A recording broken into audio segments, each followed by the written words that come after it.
पहला क्वेश्चन कह रहा है 29 लड़कों को समझ तो गए ही होंगे कि बीच का छात्र पूछा जाता है तो दो तरह के क्वेश्चन। पहला क्वेश्चन वो होता है जब सम ऑफ रैंक ज्यादा हो जाए, तो 17 17 34 मतलब कुल से ज्यादा हो जाए, कुल से ज्यादा हो जाए, इसका मतलब है कि वो ओवरलैपिंग का क्वेश्चन है। और अगर कुल से कम हो जाए, टोटल से कम हो जाए, मतलब वो सिंपल क्वेश्चन है। तो ये कौन सा क्वेश्चन है? ओवरलैपिंग का क्वेश्चन है। तो उसका फॉर्मूला क्या होता है? Sum of rank minus total minus 2। Clear? और अगर सिंपल होता तो बस सम ऑफ रैंक को टोटल में से घटा देते, आराम से आंसर आ जाता। क्लियर? दूसरा सवाल था कि श्याम को ये लिखा था तो -3 -3 -3 उल्टा करके किया गया, तो सेम चीजें पर आंसर आ गया। अब तो क्लियर है ना? चलो नेक्स्ट क्वेश्चन की तरफ। एक लड़की का परिचय देते हुए राजू कहता है, तो याद रखिए कि जिसकी तरफ इशारा किया जा रहा है उसका जेंडर क्लियर है कि वो लड़की है। और राजू क्या कहता है कि वह जो लड़की है कौन है? ये सब क्वेश्चन में पेन चलाने की नीड है नहीं है, डायरेक्ट बन जाएगा। वह लड़की कौन है? कौन बताता है? राजू बताता है कि मेरे दादा के बेटे। अच्छी बताओ, राजू कहता है कि मेरे दादा का बेटा, तो दादा का बेटा मतलब पिताजी या चाचा जी की बेटी की बेटी है, तो पिताजी की बेटी मतलब बहन, या चाचा जी की भी बेटी क्या हो जाएगी? बहन। उसकी वो बेटी है, तो लड़की राजू से कैसे संबंधित है? तो वो क्या हो जाएगी? भांजी हो जाएगी। एक बार और समझो, एक लड़की की तरफ इशारा करते राजू कहता है कि वह लड़की कौन है? तो मेरे दादाजी के बेटे, तो दादाजी का बेटा मतलब क्या? पापा या चाचा जी की बेटी मतलब बहन या चचेरी बहन की बेटी है, तो बहन कोई भी बहन हो, अपनी बहन हो या चचेरी बहन हो, उसकी बेटी है तो वो कौन लगेगी? भांजी लगेगी। डन, बन गया। क्लियर है? नेक्स्ट क्वेश्चन कह रहा है कि 2 1 4 6 7 5 8 9 3 मिला लीजिए एक बार। 2 1 4 6 7 2 1 4 6 7 5 8 9 3 में ऐसे कितने अंकों के युग्म है, मतलब पेयर हैं, जिनके बीच में उतने ही अंक आते हैं जितने उन्हें आरोही क्रम में व्यवस्थित करने पर? तो एक बार आप फॉरवर्ड वे में चेक करेंगे, एक बार रिवर्स वे में चेक करेंगे। डन। तो बताइए 2 के बाद 2 3 4, एक तो मिल गया। क्या मिला? तो 2 से 4 मिला। 2 3 4 5 6 7 8, एक 2 से 8 भी मिला। तो क्या मिला? 2 से 4 मिला, 2 से 8 मिला। जब 2 4 2 8 मिला तो 4 8 पक्का मिलेगा आपको। 2 4 मिला, 2 8, एक ही से अगर 2 मिल जाए, फिर 2 से 9 भी तो मिलेगा। 2 3 4 5 6 7 8 9, मतलब 2 से 9 भी मिलेगा। तो जब 2 से 4 मिला, 2 से 8 मिला, 2 से 9 मिला, इसका मतलब 4 से 9 भी मिलेगा। तो क्यों ना हम सिंगल सिंगल बताएं ताकि आपको ज्यादा समझ में आए। तो 2 से स्टार्ट किए तो क्या सम मिला? 2 4 मिला, फिर 2 8 मिला और 2 9 मिला। अब एक बार 1 से स्टार्ट करते हैं। 1 2 3 4 5, 1 से 5 मिला। 6 7 8 नहीं मिला, मतलब 1 से स्टार्ट किए तो 1 5 मिला। ठीक। 4 से 4 5 6 7 8, एक बताओ 4 से 8 मिला कि नहीं मिला? हमने पहले ही बताया था 4 से 8 जरूर मिलेगा। 4 से 9 भी मिलेगा। 4 5 6 7 8 9, मतलब 4 से 9 भी मिलेगा। क्लियर? 6 से 7 मिलेगा कि नहीं मिलेगा? 6 7 8 9 नहीं मिला, 7 8 9 नहीं मिला, 5 6 7 8 नहीं मिला, 8 9 एक और भी मिलेगा। जब 4 8 मिला, 4 9 मिलेगा तो 8 9 जरूर मिलेगा। क्लियर है? क्लियर? अगला देखिएगा, रिवर्स में एक बार चेक करते हैं। तो 3 4 5 6 7, एक मिला। रिवर्स से दूसरा कलर में ले लेता हूं। 3 से 3 4 5 6 7, 3 से 7 मिला। फिर देखो 7 से बड़ा लेटर है नहीं, 9 से बड़ा है नहीं, 8 से बड़ा है नहीं, 5 6 7 8, 7 से बड़ा है नहीं, 7 से बड़ा है नहीं, 6 से बड़ा है नहीं, 4 से बड़ा है नहीं, 1 2 1 मिला। टोटल कितने मिल गए बताओ जरा? 3 3 6 2 8 2 10। टोटल पेयर्स की संख्या कितने मिले? 10 मिले। कितने मिले? 10। कोई दिक्कत? आगे बढ़ जाए।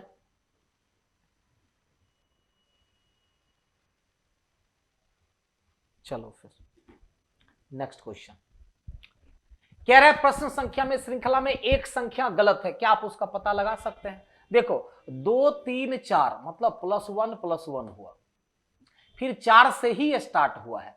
4 2 6 6 2 8, फिर यहां पर 8 से ही स्टार्ट होना चाहिए, मतलब ये गलत है, यहां 8 होना चाहिए।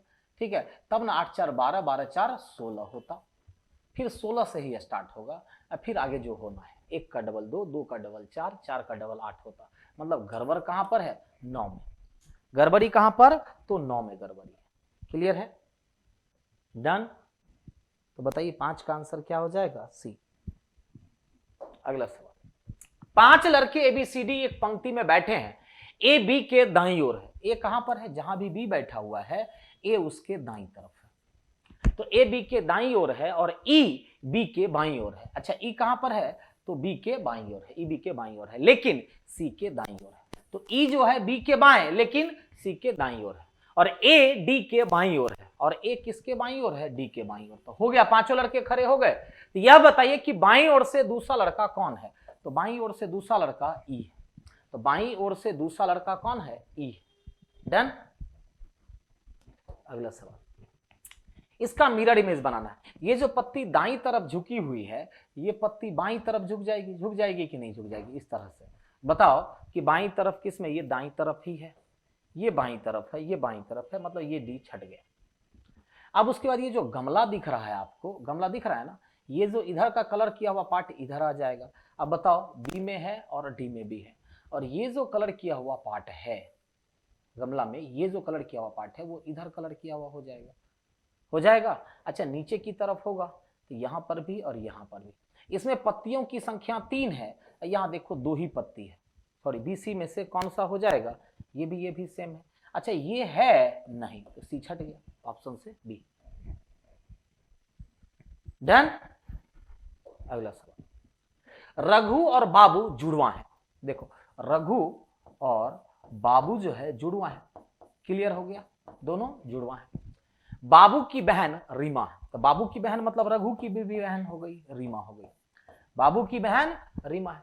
रीमा के पति राजन है। अच्छा, रीमा के पति कौन हो गए? राजन हो गए। चलो, ये भी लाइन क्लियर हो गया, मतलब बहनोई हो गया। रघु की मां लक्ष्मी है, मतलब तीनों की मां हो गई। रघु की मां कौन हो गई? लक्ष्मी हो गई, ये भी क्लियर। लक्ष्मी के पति राजेश है, और लक्ष्मी का पति कौन हो गया? राजेश, मतलब ये दोनों माता पिता हो गए, है ना, और इनके सास ससुर हो गए। तो सवाल है, राजेश का राजन से क्या संबंध है? तो ये जो राजेश है इसका संबंध राजन से पूछ रहा है, तो ससुर हो जाएगा कि नहीं हो जाएगा? Clear? Answer A. Answer A. Done. अगला सवाल, विमल पूर्व की ओर 20 मीटर चलता है। चलो, पूर्व की ओर वह 20 मीटर चल लिया, वह फिर बाएं मुड़ता है और 10 मीटर चलता है। बाएं मुड़ गया और 10 मीटर चला, वह फिर से बाएं मुड़ता है और 20 मीटर चलता है। बड़ा आसान सा सवाल है। 20 मीटर चलता है, वह अपने शुरुआती बिंदु से कितनी दूरी पर है? तो जरा बताओ, शुरुआती बिंदु से वो 10 ही मीटर की दूरी पर होगा। क्यों? क्योंकि अगर ये 10 है तो ये भी 10 मीटर की दूरी पर ही होगा। क्लियर है? नेक्स्ट सवाल कह रहा, अनेक विज्ञान कॉलेजिएट अत्यधिक सृजनशील होते हैं। मतलब अनेक विज्ञान कॉलेजिएट जो होते हैं ना, वो क्या होते हैं? बहुत ही ज्यादा सृजनशील होते हैं। सृजनशील का मतलब, सृजन करना का मतलब क्या? निर्माण करना। सृजनशील होते हैं। दूसरा, सृजनशीलता व्यक्ति अत्यधिक प्रतिभाशाली होते हैं। जो सृजनशीलता व्यक्ति होते हैं का मतलब जिसमें निर्माण करने की एबिलिटी हो, वो क्या होते हैं? अधिक प्रतिभाशाली होते हैं। डन। वो अधिक प्रतिभाशाली होते हैं। तो इस पर निष्कर्ष देखना है। तो अनेक विज्ञान कॉलेजिएट अत्यधिक प्रतिभाशाली होते हैं, हम इसको सही कर सकते हैं। सृजनशील विज्ञान कॉलेजिएट अत्यधिक प्रतिभाशील होते हैं। तो बताओ, व्यक्ति प्रतिभाशील होगा कि सृजनशील विज्ञान कॉलेजिएट प्रतिभाशील होगा? तो व्यक्ति से व्यक्ति होगा, यहां कॉलेजिएट की बात कर दिया। ठीक है। दूसरा, सभी विज्ञान कॉलेजिएट अत्यधिक प्रतिभा, सभी लगा दिया, सी नंबर गलत। जो व्यक्ति अत्यधिक प्रतिभाशाली होते हैं वो अत्यधिक सृजनशील विज्ञान कॉलेजिएट होते हैं, ये हम नहीं कह सकते। सृजनशील व्यक्ति प्रतिभाशाली होते हैं, ये बातें कही गई है। प्रतिभाशाली व्यक्ति सृजनशील हो गए, इसकी कोई गारंटी है? अगर हमने बोला कि इंजीनियर्स जितने भी हैं वो डॉक्टर होते हैं, तो जो इंजीनियर होगा वही डॉक्टर होगा, लेकिन डॉक्टर का इंजीनियर होना क्या होगा? पॉसिबिलिटी बनेगी। इसीलिए बेस्ट ऑप्शन क्या चला जाएगा? ए। क्यों? क्योंकि अनेक विज्ञान कॉलेजिएट जो होंगे वो अत्यधिक प्रतिभाशाली होते हैं। डन। अगला,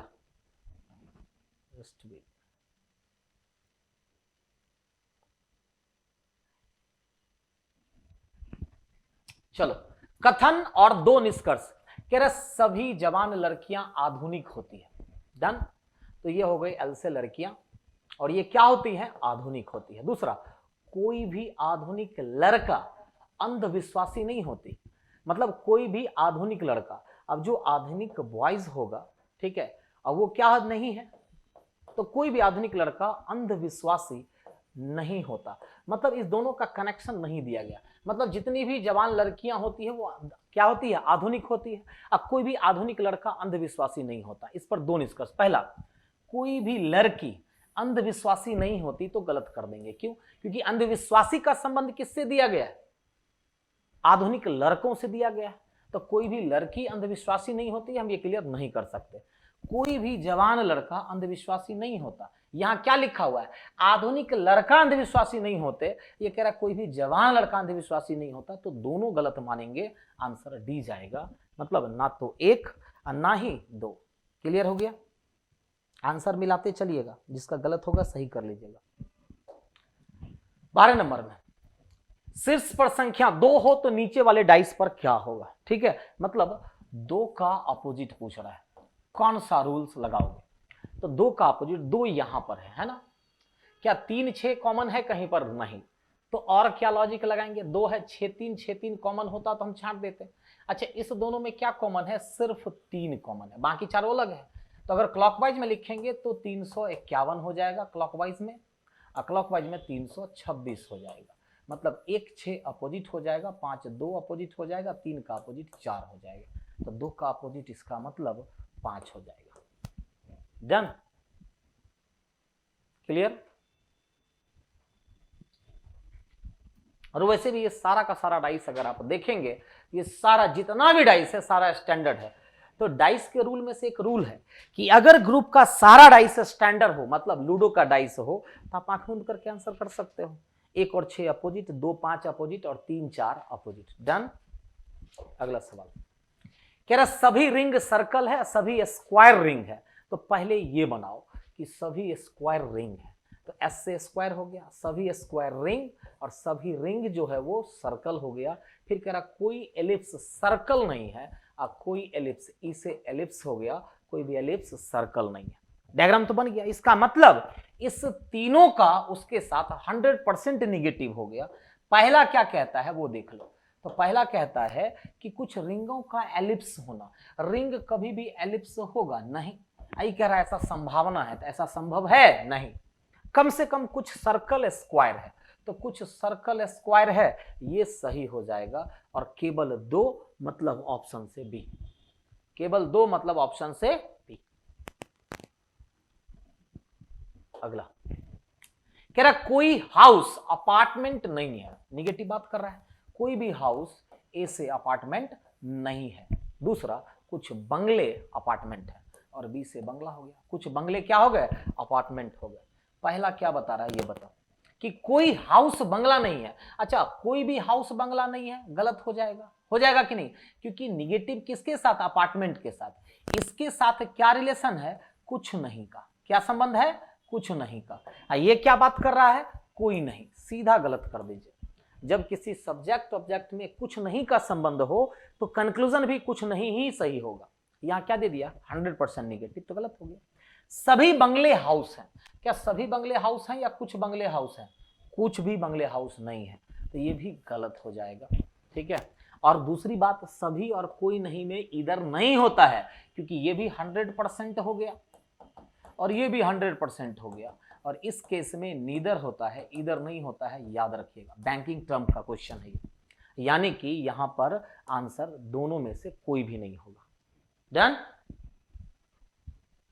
नेक्स्ट क्वेश्चन, दी गई आकृति में कितने त्रिभुज है? त्रिभुज गिनना बहुत आसान होता है। देखो, 3 त्रिभुज यहां बना, फिर 3 त्रिभुज इसमें बना, 3 इसमें बना, और 3 सबसे बड़े वाले में भी बना। तो मतलब 3 गुना 4 हम 12 त्रिभुज तो सॉलिड कह सकते हैं। आंसर 12। कितने त्रिभुज? 12 त्रिभुज। डन? नेक्स्ट क्वेश्चन, प्लस का अर्थ क्या दिया हुआ है? पिता। माइनस का अर्थ मां, स्टार का अर्थ ये। तो कह रहा है कि क्यू एस से कैसे संबंधित है। तो ये बताओ क्यू एस से कैसे संबंधित है, इसी के बारे में पूछा जा रहा है। तो यहाँ क्या है, माइनस और क्या है, स्टार। माइनस का मतलब क्या है, माँ, देखो डायरेक्ट कैसे बनेगा, और स्टार का मतलब है भाई। मान लो कि ये आप है, ये कौन है, आप, आपकी ये माँ हो गई या माँ का भाई, क्या कहेंगे, मामा, बन गया डायरेक्ट, देखते के साथ बन गया। क्लियर है। अगला सवाल, इसको भरना है। ये टोटल है कितने, 1 2 1 3 1 4 2 6 1 7 2 9। अब भरने कितने हैं, 6 को, मतलब ये टोटल 15 है। तो 15 है तो देखिएगा लेटर कितने प्रकार का यूज किया गया, 3 तरह के लेटर दिखाई दे रहे हैं, एम एन और ए। इसका मतलब ये 3 का ग्रुप बनाएगा, 1 2 3 1 2 3 1 2 3 1 2 3 और 1 2 3।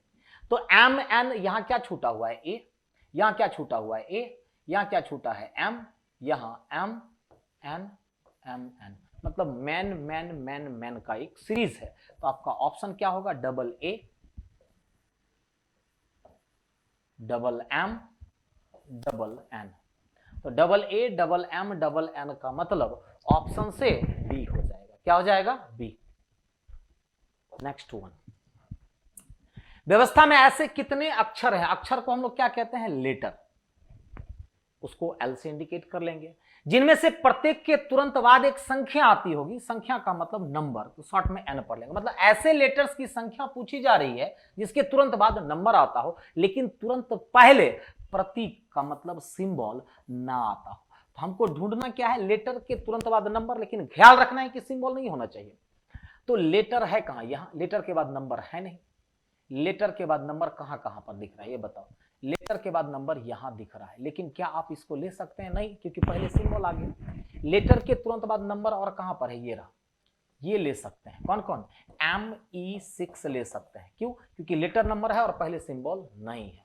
तो लेटर के बाद ये ले सकते हैं, DF4 ले सकते हैं, लेटर नंबर पहले ये नहीं है। फिर लेकिन ये नहीं ले सकते H7, तो मात्र और मात्र 2 मिले, कितने मिले, 2 मिले, आंसर 2 हो जाएगा। क्लियर है। नेक्स्ट क्वेश्चन, दी गई वर्णमाला, मतलब ए से लेकर के जेड छूट गया है, ठीक है, जेड इसमें छूटा हुआ। दी गई वर्णमाला में कौन सा अक्षर दाएं से 14वें के दाएं को 8वां होगा। जब दोनों दाएं दाएं दे दे तो सेम डायरेक्शन में क्या होता है, माइनस। तो दाएं से 14 के दाएं को 8वां, मतलब सब्ट्रैक्ट कर लीजिए, कितना हो जाएगा, 6 फ्रॉम द राइट एंड। अब बताओ, दाएं से छठा अक्षर, बहुत सारे बच्चे एफ आंसर कर देते हैं और गलती कर बैठते हैं। बाएं से छठा अक्षर ना एफ होगा, दाएं से छठा अक्षर पूछ दे तो 27 से माइनस कर लो या सीधा अपोजिट कर दो, तो यू का अपोजिट, एफ का अपोजिट यू हो जाएगा। और आपका, अरे दी गई वर्णमाला में कौन सा अक्षर दाएं से 14वें के दाएं को 8वां होगा, यही ना। तो दाएं से 14 माइनस 8 6 हो गया, मतलब यू होगा। अच्छा, ए से वाई तक ही दिया हुआ है क्या, ओके, तो ए से वाई तक दिया गया है, मतलब जेड है नहीं। अगर जेड नहीं है तो 27 से नहीं बल्कि 26 से माइनस करेंगे, किससे, 26 से माइनस करेंगे, तब तो आंसर आएगा। तो चलो यहां 26 माइनस एफ कर देंगे, आंसर क्या हो जाएगा, टी। अब तो आंसर मिल गया, ऑप्शन से डी। मतलब ए से जेड एक लेटर नहीं दिया है, 25 ही लेटर है। 26 लेटर होता तब हम 27 से सब्ट्रैक्ट करते, यहां 25 ही लेटर है, इसीलिए आंसर टी होगा। समझ में आया। देखो छोटा सा मिस्टेक, आंसर क्या हो जाता है, लेकिन अलर्ट जरूर कर देता कि यू आपका आंसर है, यू ऑप्शन में नहीं है, इसका मतलब है वो वाई तक ही लिया है, ए से वाई तक ही काउंट करना है। तो 25 लेटर हुए तो 26 से सब्ट्रैक्ट करेंगे, ठीक है। अगला, ई से एल चेक करते हैं। तो ई से एल में क्या सब है, greater, smaller, smaller. Opposite direction में रिलेशन ही नहीं बनता तो पहला गलत हो गया। अच्छा, टी से एफ अगर चलते हैं, तो टी से एफ अगर चलते हैं, तो टी से एफ में जब भी आप उल्टा चलते हैं तो दाएं से बाएं चलते, फिर देखिए अपोजिट सिंबल रिलेशन नहीं बना तो गलत हो गया। अब ओ से टी चलेंगे तो कैसे चलेंगे, पेन का कलर में चेंज कर लेता हूं। तो ओ से टी चलेंगे तो ओ इसमें है और टी इसमें, दोनों में कॉमन टर्म कौन सा, एफ। तो ओ से एफ चलना होगा और एफ से टी चलना होगा, तभी ना ओ से टी में रिलेशन बनेगा, और तो कोई चांस नहीं है। तो जहां भी उल्टा चल रहे हैं सिंबल चेंज हो जाता है, लेस देन से ग्रेटर देन हो जाएगा, फिर यहां तो रिलेशन खत्म ही हो जाएगा, रिलेशन ही नहीं बनेगा, तीसरा गलत। एल से यू चल के देखते हैं। तो एल से यू चलेंगे तो आपको क्या करना पड़ेगा, एल से एफ और एफ से यू चलना होगा। तो जहां उल्टा चलते हैं तो क्या करेंगे, सिंबल पलट देंगे, तो लेस और इक्वल ग्रेटर इक्वल हो जाएगा, ये भी ग्रेटर इक्वल हो जाएगा, ये तो ग्रेटर इक्वल है ही। तो यानी कि चौथा सही होगा, केवल फोर्थ, केवल फोर्थ। क्लियर है? अगला सवाल, एक आदमी पश्चिम की ओर मुख करके खड़ा है, वह घड़ी की दिशा, जब भी घड़ी की दिशा बोले तो प्लस कर लेना है, प्लस 45 कर लिया हमने, मुड़ता है और एक बार दोबारा से 180 डिग्री उसी दिशा में, मतलब फिर से प्लस 180 हो गया। फिर वह घड़ी की विपरीत दिशा, घड़ी की विपरीत दिशा में माइनस करते हैं कितना डिग्री, 270 डिग्री। सबका कैलकुलेशन करेंगे तो माइनस 45 डिग्री आपकी वैल्यू हो जाएगी। जैसे ही माइनस में आए तो एंटी क्लॉकवाइज, और प्लस में आए तो क्लॉकवाइज। अब देखो उसका मुख किधर है, तो मुख किधर था, पश्चिम की तरफ, मुख किधर था, पश्चिम की तरफ। यहां से 45 डिग्री जब एंटी क्लॉकवाइज घूमेंगे तो आपका फेस किधर हो जाएगा, साउथ वेस्ट में, मतलब दक्षिण पश्चिम में। आंसर से डी हो जाएगा। क्या हो जाएगा, डी। 21 का आंसर डी। क्लियर? अगला, परसों किरण का जन्मदिन है, था नहीं, परसों किरण का जन्मदिन है, ठीक है। मान लो कि आज 15 तारीख है, मतलब 17 को उसका बर्थडे है, यही नहीं कह रहा है, बनाने का सबसे आसान सा तरीका, डेट पर चेंज कर लो, तुरंत बन जाता है। परसों किरण का जन्मदिन है और अगले सप्ताह उसी दिन शिवरात्रि है, मतलब नेक्स्ट वीक में उसी दिन क्या है, शिवरात्रि। तो कोई भी दिन रिपीट करता है कब ना, 7 दिन के बाद, मतलब 24 तारीख को शिवरात्रि बताया जा रहा है। ध्यान से देखना, परसों किरण का जन्मदिन है और अगले सप्ताह उसी दिन, मतलब रिपीट कब करता है, 7 दिन के बाद, मतलब 24 तारीख को शिवरात्रि है। और आज सोमवार है, मतलब 15 तारीख को क्या बताया जा रहा है, सोमवार। आज का मतलब क्या, 15 तारीख को सोमवार है। बताइए कि शिवरात्रि के बाद कौन सा दिन होगा। तो शिवरात्रि के बाद मतलब क्या, ये पूछ रहा है कि 15 तारीख को यदि सोमवार है तो 24 के बाद मतलब 25 तारीख को कौन सा दिन होगा, यही ना पूछ रहा है। कितने दिनों का अंतर, 10 दिन का अंतर, ठीक। 7 का मल्टीप्लाई उड़ा दिए तो शेष 3 बच गया। आप यहां से 3 दिन जोड़ दो, सोमवार में 3 दिन जोड़ेंगे तो क्या हो जाएगा, गुरुवार हो जाएगा, बन गया।